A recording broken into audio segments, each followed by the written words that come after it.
बोलिए गाज माता की जय हो। दोस्तों, आप सभी का मेरे इस YouTube चैनल में हार्दिक स्वागत है। गाज माता का पूजन भाद्रपद मास की शुक्ल पक्ष की द्वितीय तिथि के दिन किया जाता है। इस दिन कुल देवता का पूजन किया जाता है और कच्ची रसोई बनाई जाती है। पूजा करके कुल देवता को भोग लगाकर प्रसाद को एक ही कुल गोत्र के व्यक्तियों में वितरित किया जाता है और कुल देवता का पूजन दोपहर के समय किया जाता है। इसके लिए घर की सबसे बड़ी पुत्रवती स्त्री दीवार पर गाज बीज का चित्रण करती है और चित्र में एक मणि बनाकर एक लड़के को उस पर विराजमान कर देती है। एक लड़का वृक्ष के नीचे खड़ा चित्रित किया जाता है। इस मणि पर गाज का गिरना और वृक्ष द्वारा गाज से सुरक्षा मांगी जाती है। यह गाज बीज का पूजन किया जाता है और पुत्रवती स्त्रियां इस व्रत को भाद्रपद मास की वैसे तो किसी भी दिन कर सकती हैं, लेकिन द्वितीय तिथि को सबसे ज्यादा उत्तम माना जाता है। और जल कलश हाथ में लेकर इसका पूजन उपासना की जाती है, व्रत किया जाता है और इसी के साथ साथ व्रत कहानी का भी रसपान किया जाता है। तो दोस्तों, आज की इस वीडियो में मैं आपको गाज माता से संबंधित 3 पौराणिक कथाएं श्रवण करवाने जा रही हूँ। तो चलिए वीडियो शुरू करते हैं। अगर आपको हमारी ये वीडियो अच्छी लगी हो तो लाइक शेयर और सब्सक्राइब करना ना भूलें और कमेंट बॉक्स में जय हो गाज माता की अवश्य लिखें। तो चलिए वीडियो शुरू करते हैं। पहली कथा के अनुसार एक राजा और रानी थे। उनकी कोई भी संतान ना थी।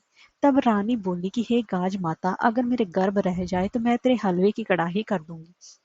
इसके बाद रानी के गर्भ रह गया। रानी के लड़का भी हो गया, पर वह कड़ाही करना भूल गई। तब गाज माता ने सोचा कि वह तो मुझे भूल गई। और एक दिन रानी का लड़का पालने में सो रहा था। तब गरजते हुए बादल आए और पालने सहित लड़के को उठा ले गई। एक भील भीलनी जंगल से घर आए तो उन्होंने पालने में एक लड़के को सोते हुए देखा। उनका कोई भी बच्चा नहीं था, इसलिए वे बच्चे को देखकर बहुत ही खुश हुए और उसे पालने लगे। एक धोबी था जो कि राजा के कपड़े भी धोता था और भील के भी। जब वे राजा के घर आया तो देखा कि वहां पर शोर हो रहा है कि गाज माता लड़के को उठाकर ले गई। तब धोबी बोला कि आज एक लड़के को मैंने भील के यहाँ पालने में सोते हुए देखा है। तब राजा बोला कि भील को बुलाकर लाओ। जब भील आया तब राजा ने पूछा कि तेरे घर लड़का कहाँ से आया। तो भील बोला, मैं गाज माता का व्रत करता था तो मुझे गाज माता ने बेटा दिया है। तो राजा रानी को याद आया कि हमने माता की हलवे की कड़ाही बोली थी जो नहीं करी, इसलिए हमारा बेटा चला गया। तब रानी बोली, हे गाज माता, मेरा बेटा ला दो, मैंने जितना बोला था उससे दुगनी कड़ाही करूंगी और गाज माता का खूब धाम धाम से उजमन करूंगी। तब गाज माता ने उनका लड़का वापस ला दिया। भील भीलनी के यहाँ भी बहुत धन दौलत और लड़का हो गया। तब इस सारे शहर में ये राजा ने ढिंडोरा पिटवा दिया कि जब भी लड़का हो या शादी हो तो गाज माता का उजमन करें। गाज माता ने जैसे ही रानी को लड़का दिया वैसे ही भील भीलनी को धन समृद्धि व लड़का दिया। हे गाज माता, अब वैसा ही सभी को देना। कहानी कहने वाले सुनने वालों की सभी की मनोकामनाओं को पूर्ण करना। अब मैं आपको दूसरी पौराणिक कथा श्रवण करा रही हूँ। भाद्रपद मास का महीना आया, अनंत का दिन आया। इंद्र की परियां गाज माता की पूजा करने आई। जहां वे पूजा कर रही थी वहां एक भील भीलनी आई। उन्होंने पूछा, किसकी पूजा कर रहे हो। परियां बोली, गाज माता का व्रत व पूजन कर रहे हैं। भील भीलनी बोले, इसको करने से क्या होता है। परियां बोली, यश व लक्ष्मी आती है। ऐसा सुनकर भील भीलनी भी गाज माता का व्रत करने लगी तो उनकी बहुत धन संपत्ति होगी। भीलनी रानी जैसे कपड़े पहनने लगी। एक धोबिन के पास रानी व भीलनी के कपड़े साथ धुलती थी।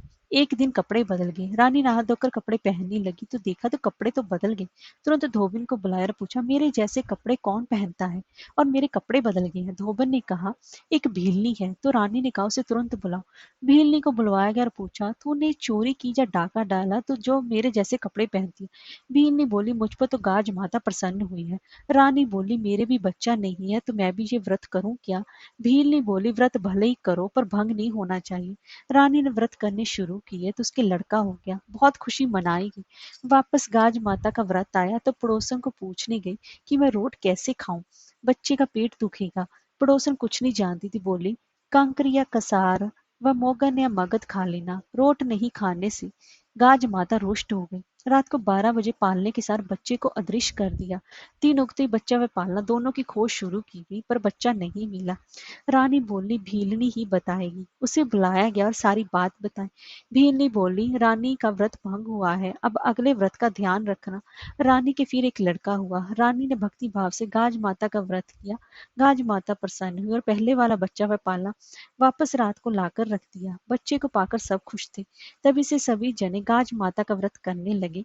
गाज माता सभी लोगों को पुत्र का आशीर्वाद देती है, सबको भरा पूरा रखती है। बोलिए गाज माता की जय हो। इस दिन रोट ही खाना चाहिए और साथ में दही सब्जी घी शक्कर कुछ भी हो सकता है। अब मैं आपको तीसरी पुरानी कथा श्रवण करवा रही हूँ। भादो गर्जी बामनी गाज लेकर आई। बामनी राजा नल की रानी से बोले गाज ले लो रानी। रानी गाज कैसे खोली जाती है? तब बामनी ने कहा सवा सेर आटे के 2 गजरोटा बनाए जाते हैं। रानी बोली सवा पान का बीड़ा तो मुझसे खाया नहीं जाता, इस पर सवा सेर का गजरोला कौन खाएगा? बामनी चली गई। उसके जाने के पश्चात राजा नल पर गरीबी आ गई। एक दिन राजा रानी से बोला देश छोड़कर प्रदेश भीख मांगने चलते हैं। पहले राजा अपनी बहन के यहाँ गया। राजा ने दरबारियों से कहा कि हमारी बहन से कह दो कि तेरा भैया आया है। बहन ने दरबारी से पूछा कि मेरा भाई किस हालत में आया है। दरबारी बोला कि बहुत ही बुरी हालत में आया है। बहन ने कहा कि भाई को कुमार के कमरे में रुकने को बोलो। जब बहन थाली भरकर हीरे जवाहरात मोती भाई को देने के लिए लाई तो उसके थाल हीरे भरे जवाहरात मोती राख हो गए। राजा उन्हें वहीं गाड़कर आगे चल दिया। आगे चलकर दोनों अपने एक मित्र के यहाँ पहुंचे। कहा दोस्त तेरा दोस्त चला आया महल में। आधी रात के समय रानी ने देखा कि खूंटी पर सोने का हार लटका हुआ है, उसको खूंटी निगले जा रही है। राजा रानी वहां से भी चल दिए। चलते चलते खूब भूख लगने लगी। राजा बोला तालाब से मछली पकड़ पकड़ लाऊं, लेकिन सारी मछली तालाब में ही सरक गई। तीतर पकड़ने पर भी उड़ जाते। चलते चलते राजा रानी एक तेली के यहाँ पहुंचे और नौकरी करने लगे। और भादो गरजी, लेकिन तेले के घर बामनी गाज लेकर आई। रानी बोली हमें भी गाज दे दो। इस पर बामनी बोली सवा पान का बीड़ा तो तुम पर खाया नहीं जाता, सवा सेर का गजरोटा कैसे खाओगी? रानी कंबल से डोरा निकालकर गाज बांध ली और तेली से बोली आज मुझके जो बदले सवा सेर गेहूं और तेल दे देना। रानी ने गाज खोली। उसके प्रभाव से राजा के दिन बदल गए। एक दिन तेली जब पासे खेलने बाजार जा रहा तो राजा ने तेली से कहा मेरे सारे पासे ले जाओ।